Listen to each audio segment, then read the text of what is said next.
Se vienen las vacaciones y todos estamos listos para descansar, respirar y desfogarnos de las cargas del día a día. Definitivamente es un buen tiempo. Sin embargo, existe un problema. Que a Dios lo dejamos cuidando la casa. En vacaciones dejamos de orar, de pasar tiempo en intimidad con Él y hasta dejamos de congregarnos. Y déjame decirte que Dios no cierra por vacaciones. Recordemos que el único que aliviana nuestras cargas es Jesús. No importa cuántos días de vacaciones tomemos, solo en Él alcanzaremos descanso. En casa, en la playa o en las montañas, estamos con Dios todo el tiempo. Muy buenos días, ¿cómo está, iglesia? Amén, qué lindo, se les ve realmente radiantes. Bueno, amén, estamos con emoción en esta mañana, amén. Toda la gloria para ti, Señor Jesús. Realmente se les ve alegres, se les ve contentos, se les ve gozosos, se les ve vacacionales, se les ve bronceados algunos. ¿Sí? Es realmente relajante y es una bendición cuando quienes como el que habla tenemos la oportunidad de poder tan solo cambiar de ambiente, ¿no? Y no porque no nos guste el ambiente en el que vivimos, sino porque el estrés del trabajo hace que solo viajar a Gualaceo ya te sea un relajo, ¿verdad? Entonces, qué bendición realmente poder, algunos todavía están de vacaciones, en todo caso. Quisiera que en esta mañana usted me acompañe en sus Biblias. ¿Sí trajo su Biblia? Amén. Si no la trajo, no hay problema, solo arrepiéntase. Usted tiene que comprobar todo lo que se dice aquí en el púlpito, amén. Yo puedo equivocarme, pero es su responsabilidad el cotejar, el ver, el indagar, incluso preguntar a su líder de iglesia de hogar si lo que se está diciendo es algo que no puede entender. Vamos a ir al libro de Lucas. Quisiera que usted me acompañe. Lucas 8, 40 al 42. Tuvimos un tiempo muy especial en la primera reunión a las 8 de la mañana. Y realmente es Dios y su mismísima misericordia los que traen su presencia a este lugar. Vamos a empezar leyendo. ¿Estamos listos? Vamos a leer entonces. Mire lo que dice. Cuando volvió Jesús, le recibió la multitud. Ahora, vamos a ubicarnos un poquito en el contexto. Jesús había terminado de hacer un milagro, en particular tan conocido de cuando Jesús expulsó los demonios del Gadareno, ¿no? Y le dijeron a Jesús, estoy parafraseando obviamente, lindo el milagro, no te queremos aquí, vaya. Ok, entonces él volvió. Y cuando volvió, le recibió la multitud con... Amén, el lado del fondo está despierto, el resto todavía estamos dormidos. Vamos una vez más. Le recibió la multitud con... Amén, porque todos le esperaban. Acabamos justamente de cantar una canción, fue la primera canción que estábamos cantando, esperándote Dios. Nuestras manos alzamos al Rey, esperamos adorando la venida de nuestro Salvador, amén. Entonces vino un varón llamado Jairo, que era principal de la sinagoga, y postrándose a los pies de Jesús, rogaba que entrase en su casa porque tenía una hija única, como de ¿cuántos años? Ok. Yo no creo en lo particular en las coincidencias, ya que la coincidencia está relacionada a la suerte y la suerte no tiene nada que ver con una más bien diosidencia, que es cuando Dios tiene en control absolutamente todas las cosas y Él determina en qué momento deben moverse. Una hija que tenía 12 años que estaba muriendo y mientras iba, la multitud, ¿qué dice? Le oprimía. Jesús era un personaje famoso en aquel entonces. Entonces, que incluso su fama había traspasado las fronteras. Donde se enteraban que en una ciudad iba a llegar Jesús, se agolpaba la gente. Y obvio los discípulos, en un afán un poco exagerado desde mi punto de vista muy personal, siempre lo protegían a Jesús como si fuera un vasito de cristal, ¿no? A los niños, ¿por qué vienen aquí? Y ese hombre, ¿por qué grita tan fuerte? Cuando gritaba, Hijo de David, ten misericordia de mí, siempre reprendiendo y cuidando que no tocaran a Jesús, ¿verdad?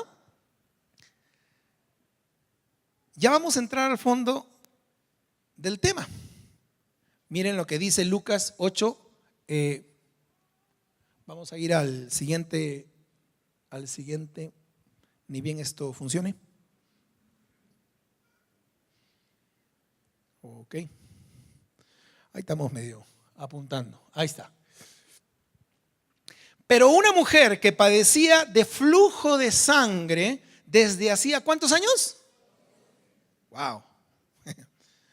Y que había gastado en médicos. ¿Cuánto había gastado en médicos? Dice. Todo lo que tenía. Ahora quisiera que por cuestiones didácticas simplemente repita después de mí todo. Estuve haciendo un estudio profundo de esta palabra en griego y en arameo y todo significa todo. Todo. Había gastado absolutamente todo cuanto tenía en médicos. Y por ninguno había podido ser curada. Se le acercó por detrás y tocó el borde de su mano y al instante se detuvo el flujo de sangre. Siguiente versículo. Entonces Jesús dijo: ¿quién es el que me ha tocado? Y negando todos, dijo Pedro y los que con él estaban: Maestro, la multitud te aprieta y te oprime y dices: ¿quién es el que me ha tocado? Poco más y le decía: ¿no te parece un poco ridícula tu pregunta? Todo el mundo te está tocando. Pero Jesús, miren lo que dijo: alguien me ha tocado porque yo he conocido que ha salido poder de mí. Amén. Entonces, cuando la mujer vio que no había quedado oculta, ella trató de hacerlo solapadamente, que nadie se dé cuenta. Sí quiero ser tocada por Jesús, pero sin mucho aspaviento, que no se den cuenta. ¡Qué foca! Entonces se escabulló y tocó el borde de su manto. ¿Sí? Entonces cuando la mujer vio que no había quedado oculta, vino temblando y postrándose a sus pies, le declaró delante de todo el pueblo por qué causa le había tocado y cómo al instante había sido sanada. Y le dijo: hija, tu fe te ha salvado, ve en paz. Acompáñenme en una pequeña oración, por favor. Bendito Padre Celestial, queremos darte gracias, Señor, en esta mañana porque creemos que tu presencia está en este lugar. Tu palabra dice, Señor, en una de tus promesas, Dios: y he aquí yo estoy con vosotros todos los días hasta el fin. Creemos que tú estás también ahora con nosotros. Creemos que tú nos acompañas. Espíritu Santo, tú eres Dios. Y yo oro en el nombre de Jesús para que seas tú, Espíritu Santo, trayendo convicción de justicia, de pecado y de juicio.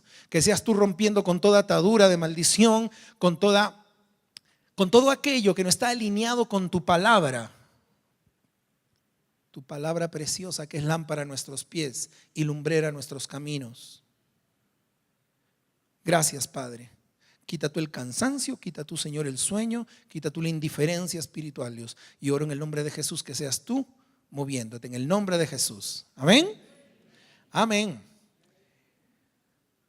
Tocando el borde de su manto. Y esta es una frase que por varias razones ha captado la atención del mundo entero. ¿Sí? Se han hecho cantos, se han hecho poemas, muchos sermones respecto a esta expresión particular de tocar el borde del manto de Jesús, ¿sí? Que se encuentra tanto en Lucas como en Marcos y en Mateo. Y quisiera que usted me acompañe por un instante a la historia detrás de esta expresión que tanto se utiliza en el argot o en el diario que hablar del cristiano. Tocar el borde de su mano. Hay canciones preciosas, ¿sí? Si tan solo se han escuchado esa canción, cortavenas. Tocar el borde de su manto, pero preciosa. Pero hay una historia detrás de todo esto. Y quisiera que ustedes me acompañen porque es la historia de una mujer que tenía un problema. La historia de una mujer que tenía una circunstancia. ¿Sí? Y por cuestiones didácticas yo le voy a exponer en este momento 3 puntos por los que vamos a atravesar en esta mañana respecto a la historia de esta mujer que tenía un problema. ¿Sí? Vamos a ver su desesperación, porque esa mujer estaba desesperada, dado que no tenía poco tiempo esta enfermedad. la determinación que esta mujer tuvo para salir de su problema, a pesar de muchas cosas que vamos a ver, y por esa determinación entonces su liberación. Y obviamente en estos 3 puntos vamos a ver cómo se relaciona con nuestra vida hoy en día. Entonces vamos a ver primeramente la desesperación de esta. La tecnología a veces me abruma. Ahí vamos. Voy a tratar de controlar desde aquí, si no, ya ahí me ayudas un poco. Vamos a ver la desesperación de esta mujer, ¿sí? Y su problema se revela básicamente en un versículo. Quisiera que en el mismo versículo en el que usted acaba de leer, vayamos a la parte pertinente de Lucas 8:43.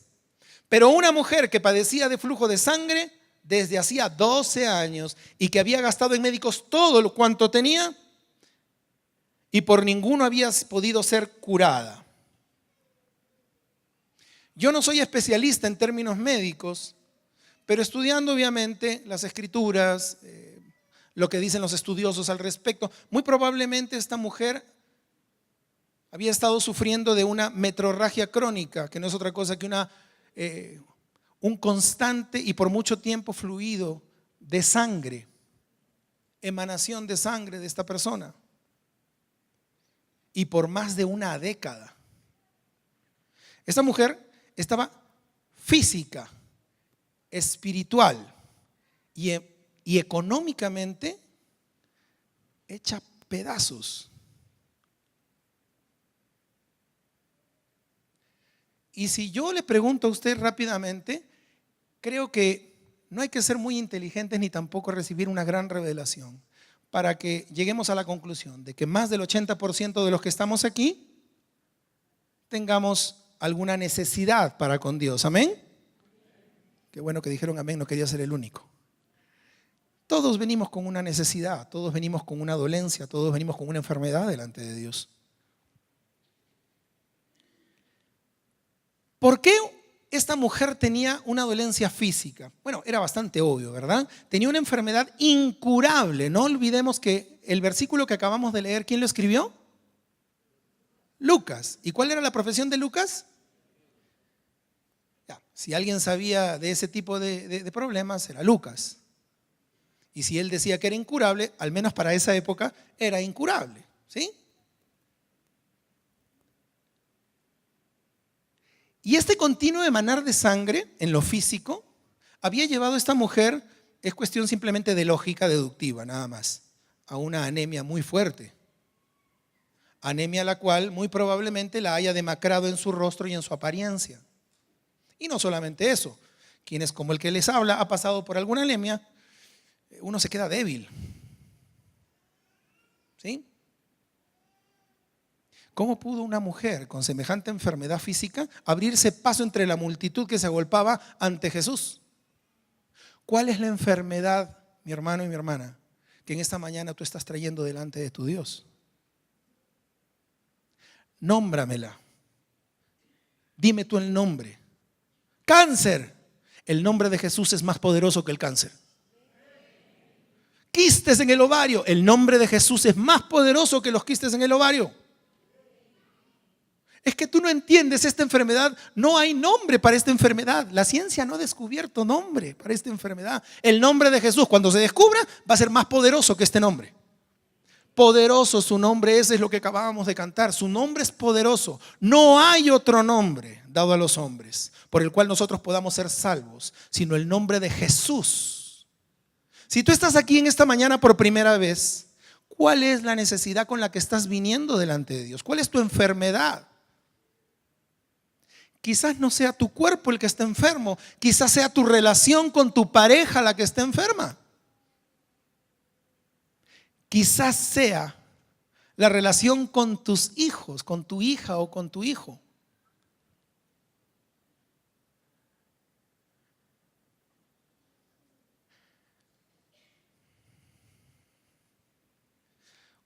¿Cuál es la enfermedad que tú tienes? ¿Qué es lo que los expertos, hago hincapié en las comillas, te han dicho? divórciate. No tienes arreglo. No, tu relación. ¿Sabe una cosa? Si yo me hubiera fiado de lo que los expertos dicen, mi hijo Matías de 11 años estaría tirado en la cama como un parásito y literal, sin poder hablar, ni escribir, ni caminar, porque eso era el pronóstico que los expertos habían dado. Yo tengo novedades para usted en esta mañana. Y una de las novedades es que donde termina la mano del hombre, prosigue la mano de Dios. Amén.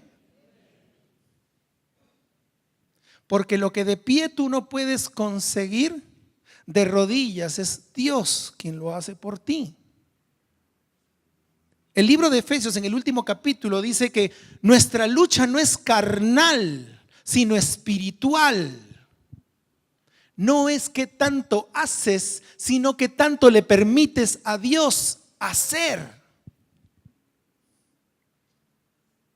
La enfermedad física de esta mujer era tremenda. Y estos especialistas o conocedores pueden ser tus amigos, tus amigotes. Ya, deja ahí nomás.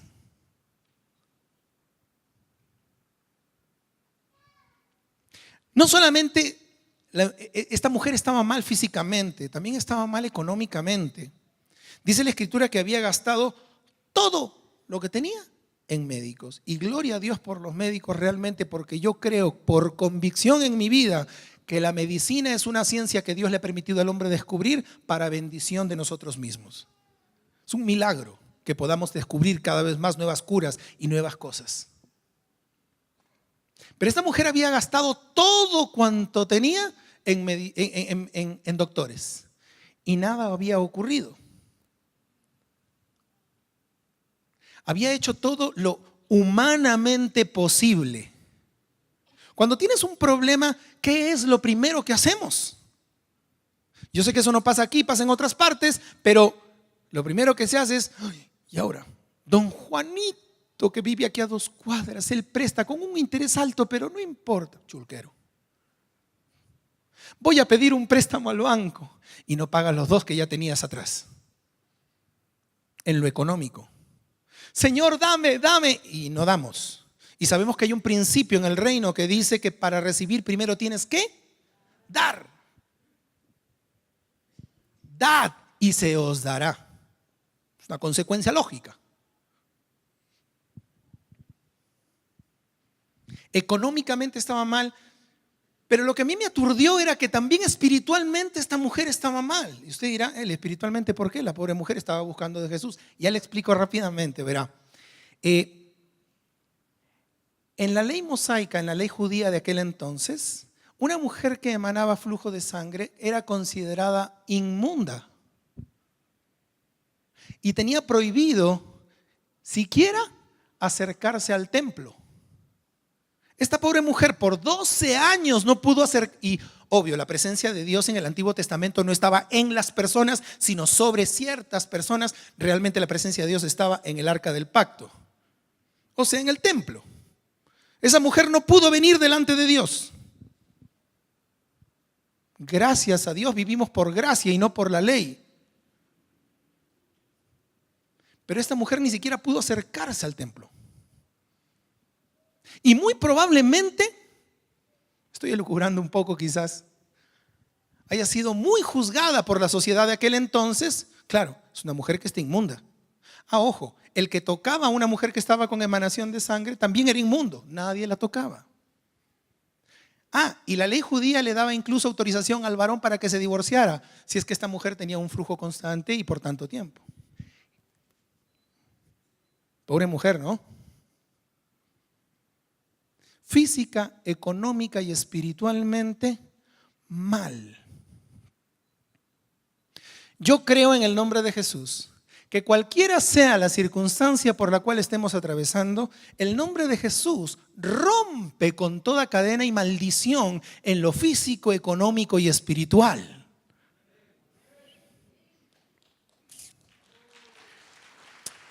Amén. Si le va a dar el aplauso a Jesús, déselo fuerte, porque el aplauso es para Él.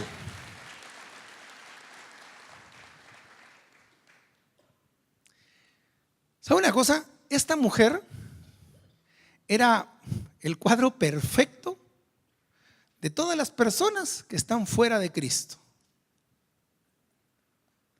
Físicamente siempre estamos avanzando hacia la muerte, en autodestrucción, tanto en lo que comemos como en lo que consumimos, etcétera. Económicamente pensamos que el dinero puede comprar cosas que no puede comprar. Y espiritualmente, obvio, el pecado nos aleja de Dios. ¿Qué es el hombre sin Dios?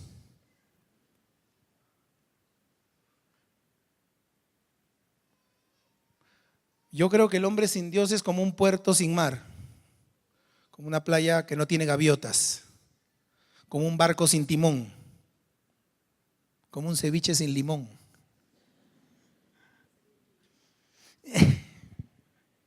Algo le falta, ¿sí? Algo le falta. Juan Luis Guerra, un músico conocido por la mayoría de los que estamos aquí, muy famoso él, hablando un poco de su testimonio, él dijo, y lo cito, dice, yo pensaba que el éxito y los reconocimientos podrían llenarme por completo, pero no fue así. Nada pudo darme la paz que tanto ansiaba hasta el día en que me hablaron de Jesús. El Señor me dijo, no temas. Y entró en mi corazón, sanó mis heridas y me dio su salvación, su amor y su paz que sobrepasan todo entendimiento. ¿Qué es el hombre sin Dios? No es nada. Mi hermano, lo poco bueno que este siervo tiene es porque Dios lo puso.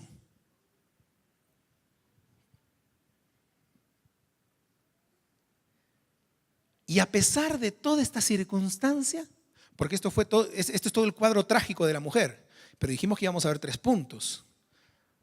Lo trágico de la mujer, su determinación para salir de este problema. Miren lo que dice la palabra de Dios en Lucas 8:44. Se le acercó por detrás y tocó el borde de su manto y al instante se detuvo el flujo de su sangre. Tuvo una determinación feroz. Imagínense 12 años con flujo de sangre. Yo no sé, yo cuando tuve anemia, realmente no estuve 12 años con anemia. Una mujer con una pérdida de sangre a esa altura, ¿cómo se abrió paso? Y tuvo determinación a pesar de distintas circunstancias, que en esta mañana yo oro que usted lo vea y el que tenga oídos para oír, oiga. La multitud que lo rodeaba, ya habíamos hablado de la gran multitud. Cuando invitamos a que pase la gente para orar por ustedes, no es porque, como dicen los chicos, queremos hacernos los garas. Es porque queremos bendecir su vida. Es porque yo no encuentro ninguna razón o no encontramos ninguna otra forma más grande de darle algo valioso a otra persona que Jesús, que bendecirlo, que poder imponer manos, que poder declarar bendición y libertad en la vida de esa persona. Había una gran multitud. Y a pesar de eso, la mujer siguió adelante. No solamente eso, la actitud de los discípulos que casi siempre rodeaban a Jesús y no querían que nadie lo toque. No solamente eso, sino también la importancia de la misión de Jesús. ¿A dónde se dirigía Jesús? ¿Se acuerda? ¿A la casa de quién? De Jairo, el principal de la sinagoga. ¡Wow! Esa mujer pudo pensar, bueno, está caminando rápido. Obvio, apremiaba, la hija se le moría. Después usted leerá que Jesús llegó y le dijo, no está muerta, solo duerme. Pero esta mujer dijo, ¿será? Pero a pesar de la misión que tenía Jesús en ese momento, que era ir a la casa de un principal y un importante de la sinagoga, de la iglesia, ella se aventuró. Y también a pesar de su propia apariencia, pálida, estaba con anemia, había perdido mucha sangre, pobre, había gastado todo, y despreciable. Sin embargo, ella persistió en acercarse a Dios. En otro evangelio, Marcos 5:28, dice que esta mujer se dijo a sí misma: si tan solo tocar el borde de su manto, seré sana. Ahora, manto simboliza lo que es autoridad. Para un judío el manto simbolizaba autoridad. Era como cuando David, ¿se acuerdan que se encontró con Saúl? Y no iba a levantar su mano contra el ungido de Jehová, pero dice que cortó un poco del borde de su manto. Y dice que se turbó grandemente. Autoridad. Esta mujer dijo: Jesús tiene autoridad. ¿Cuál es la enfermedad que has traído en esta mañana? Cualquiera esta sea. ¿Y cuál es la actitud que estás teniendo o que vas a tener? ¿Crees tú que Jesús y el nombre de Jesús es más grande que cualquier nombre de enfermedad que tú tengas? Porque así es. En estas vacaciones,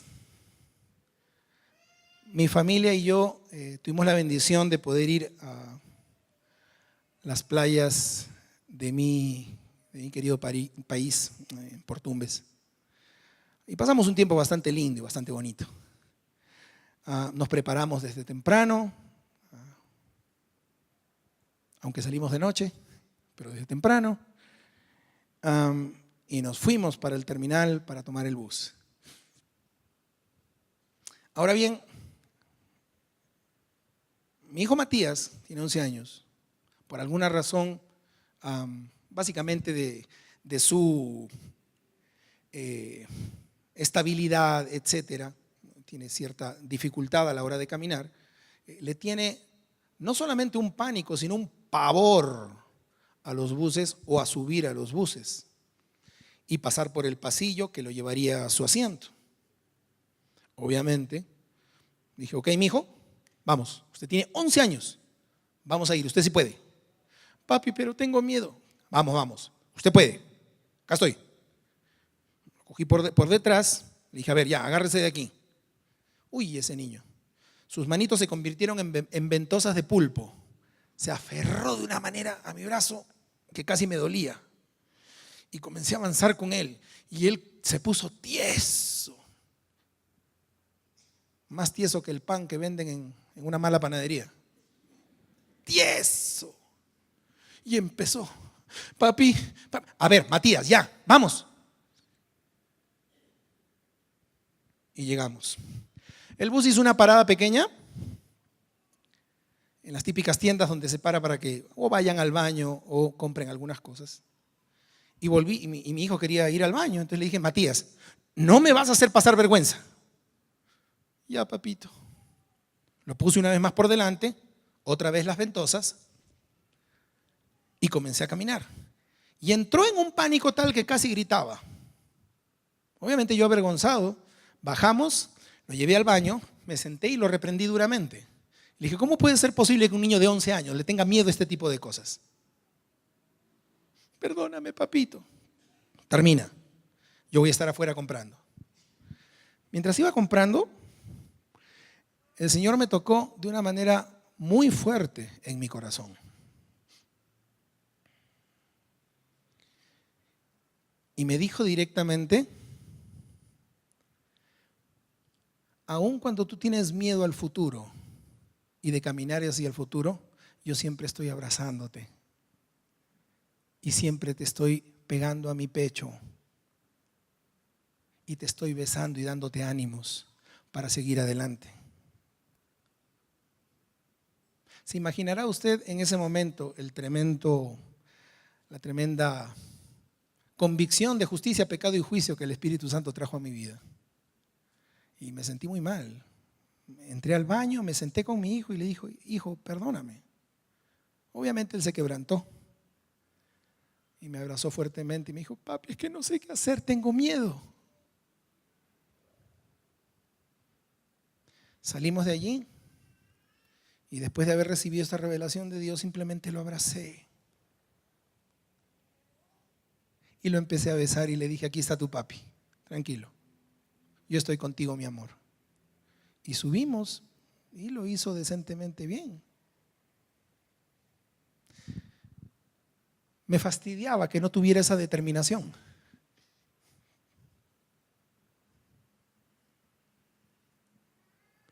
Todo el camino lo estuve animando y diciendo: mi amor, aquí estoy contigo, yo soy tu papi, vamos adelante. Dice la palabra de Dios: si vosotros, siendo terrenales, como padres, pueden dar buenas dádivas a sus hijos, ¿cuánto más vuestro Padre que está en los cielos les dará el Espíritu Santo a los que se lo piden?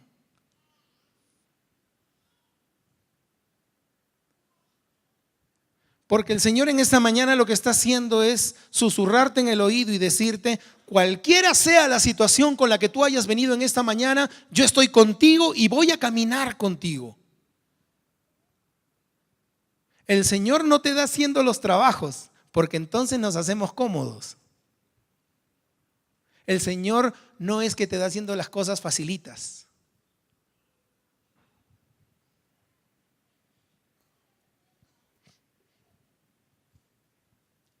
Ya cuando volvimos y terminamos nuestras vacaciones, ya mi hijo hasta se sentía más fresco.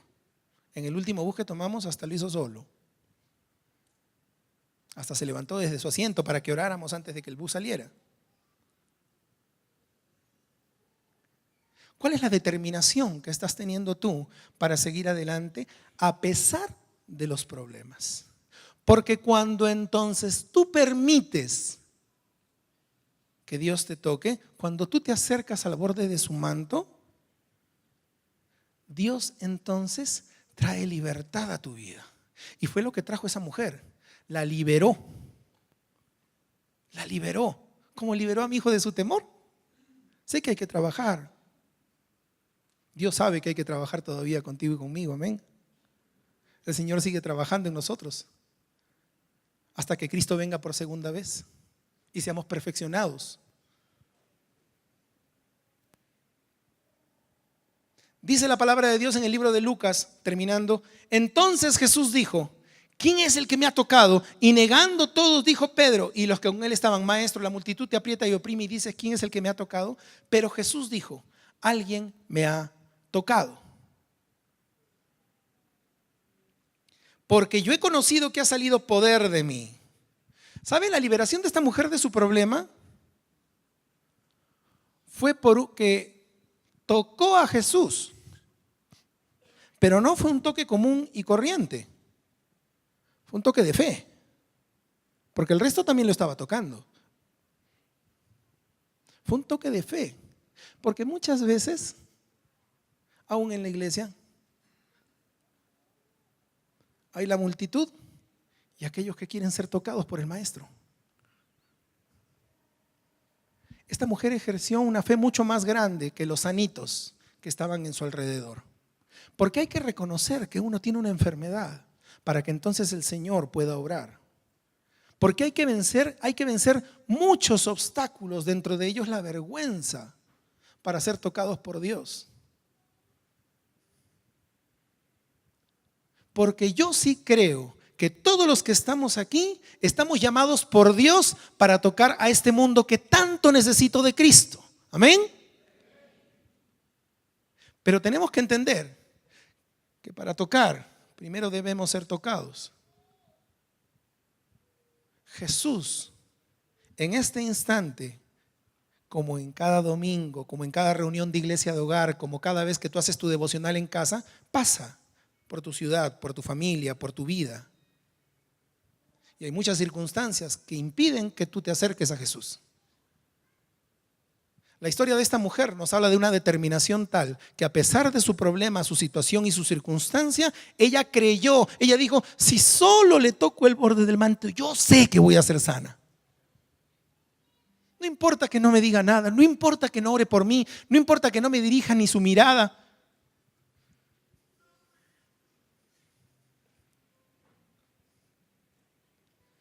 ¿Y sabe una cosa? Yo creo que en esta mañana Jesús le está animando a usted a que persista en acercarse a Él. Venga Jesús, tal como está, con sus problemas, con su enfermedad, con su situación. Y entonces el Señor lo tocará. No preste atención a la multitud. No preste atención a su izquierda o a su derecha. Esta mujer, al acercarse a Jesús, recibió más de lo que había pedido. Porque dice la Escritura que entonces el Señor la llamó hija. Él le dijo: hija, tu fe te ha salvado. Vete en paz. El comentarista Matthew Henry, que es un comentarista bíblico, dijo respecto al Evangelio, que el Evangelio de Cristo es uno, puro y simple, no admite ni añadiduras ni sustracciones. Es sencillo. Y el Evangelio de Cristo tiene que ver con aceptarlo a Él como el Rey soberano y Señor de tu vida. Con reconocer que sea cual fuere el problema, la enfermedad o la circunstancia que pudieras estar pasando, el Señor va a estar a tu lado, abrazándote fuertemente y besándote. Porque, ¿sabía usted que adorar significa adelantarse hacia un beso? Es una de las traducciones que hay en griego, proskuneo. El Señor te está besando, así como yo abracé a mi hijo en ese momento. Y no te está soltando, porque Él va a estar contigo hasta el fin. Y va a proseguir contigo, aunque nosotros a veces nos querramos soltar de Él. El Señor no te va a dejar.